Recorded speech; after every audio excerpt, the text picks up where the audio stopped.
Merasa hutangnya berat, merasa hutangnya terbebani, sebagian orang mengeluh hutangnya tidak kunjung terbayar, lalu mengambil jalan pintas dengan bunuh diri. Ini nih yang ingin saya bahas di audio video kali ini di channel YouTube Cahaya Kehidupan.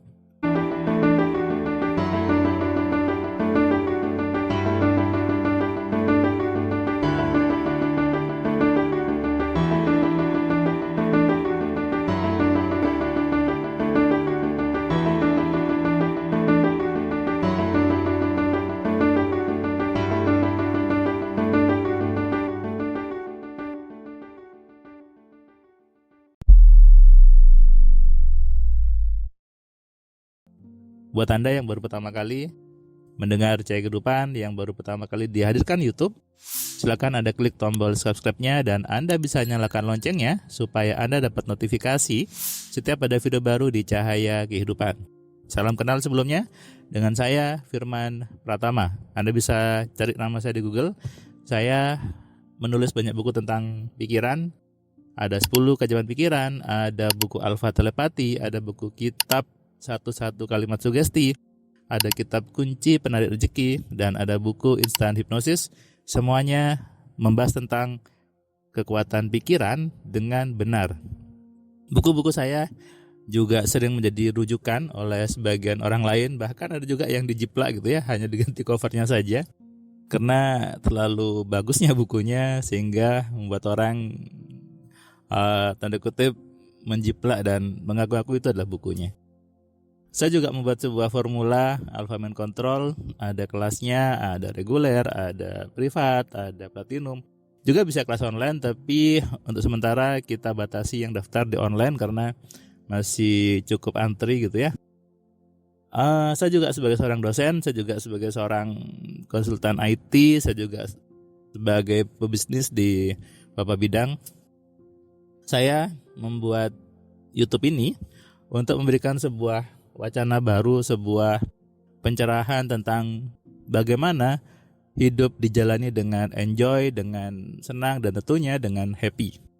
Kita bahas hutang yang membunuhmu. Judulnya cukup membuat Anda mungkin kaget gitu ya. Hutang bisa membunuhmu. Faktanya iya. Saya membaca sebuah berita gitu ya, ada satu keluarga sisa satu anak. Dia seorang guru, kemudian dia bunuh diri bersama istri dan anaknya yang satunya hanya gara-gara hutang. Hutangnya puluhan juta katanya, tapi ini bukan hutang pinjol, tapi hutang perorangan ke orang.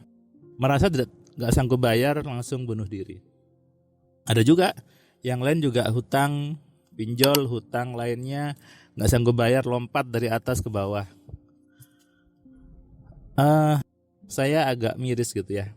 Kayaknya begitu mudah sekali untuk mengambil keputusan bunuh diri hanya gara-gara hutang, apalagi hutang perorangan.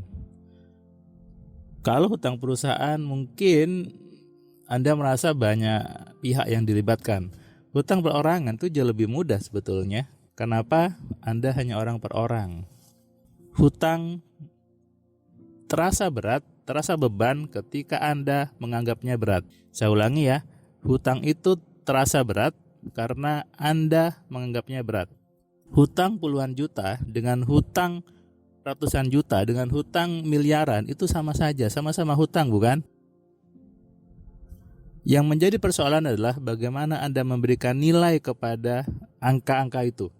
Apakah angkanya dibuat berat oleh Anda, dijadikan beban yang berat, ataukah Anda nikmati hutang-hutang itu sebagai sarana untuk menaikkan income Anda, sebagai sarana untuk menaikkan kekayaan Anda? Itu harusnya yang Anda tanamkan ke pikiran Anda ketika Anda memiliki hutang. Apa? Bahwa hutang ini adalah jalan untuk menaikkan kekayaan saya. Hutang ini adalah sarana untuk menaikkan income saya. Bukan bilang hutang ini beban, hutang ini berat, hutang ini menyusahkan, hutang ini mengacaukan hidup saya.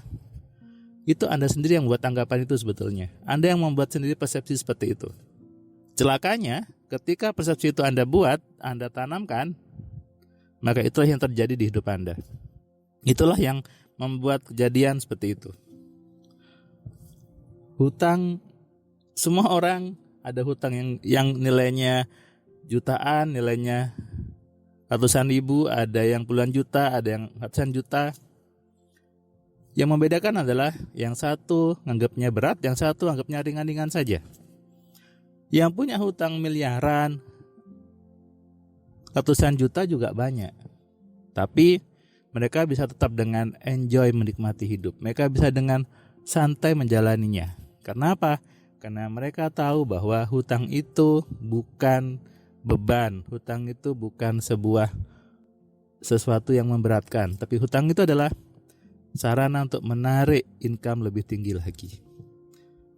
Saya ketika ada hutang gitu ya, buat saya baik-baik saja gitu ya.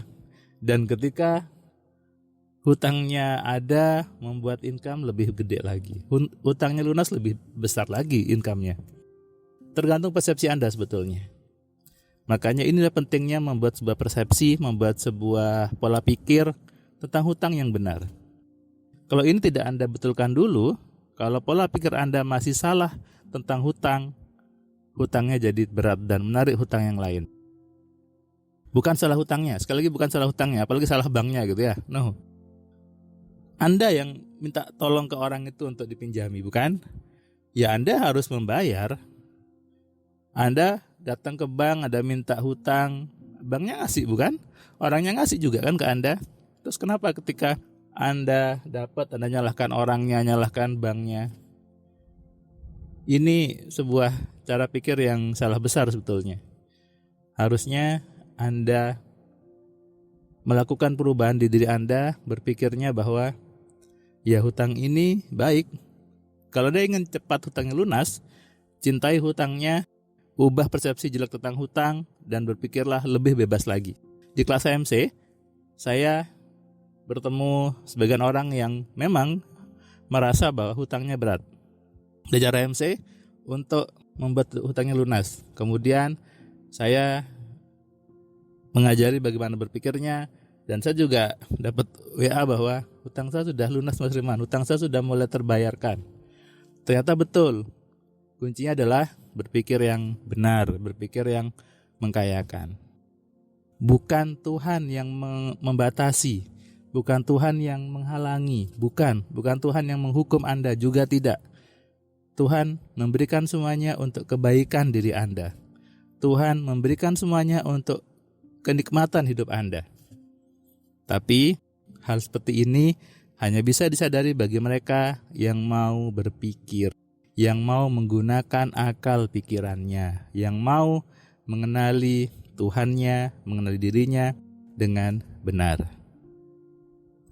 Gak ada sesuatu yang buruk sebetulnya. Gak ada sesuatu yang negatif sebetulnya. Yang buruk, yang negatif adalah persepsi Anda terhadap peristiwa itu. Yang jelek adalah anggapan Anda terhadap situasi tersebut. Nikmatilah hidup, nikmati semua yang terjadi dengan kacamata yang bersih, dengan pikiran yang jernih, dengan pikiran yang menyehatkan, yang mengkayakan. Maka hidup Anda menjadi enak, menjadi menyenangkan, menjadi mengkayakan. Daripada berpikir bunuh diri, lebih baik berpikir makan nasi goreng, atau berpikir untuk jalan-jalan gitu ya. Masih indah, masih cerah langitnya, masih berwarna-warni dunia ini.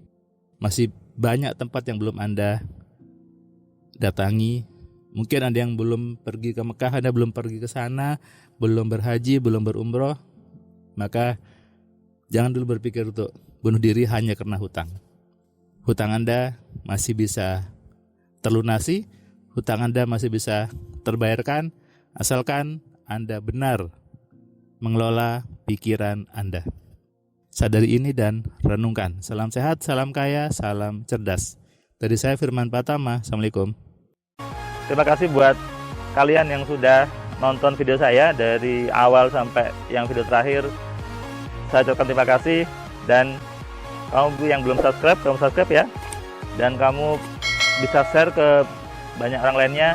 Dan ingat, nyalakan loncengnya. Supaya apa? Kamu dapat notifikasi ketika ada video baru di Cahaya Kehidupan. tentu kamu sudah nonton banyak video dari Cahaya Kehidupan. Dan kamu bisa tuliskan komentar di setiap videonya, kamu tuliskan komentarnya, kamu berikan bukti bahwa di video ini, di channel ini, membuat hidup kamu berubah.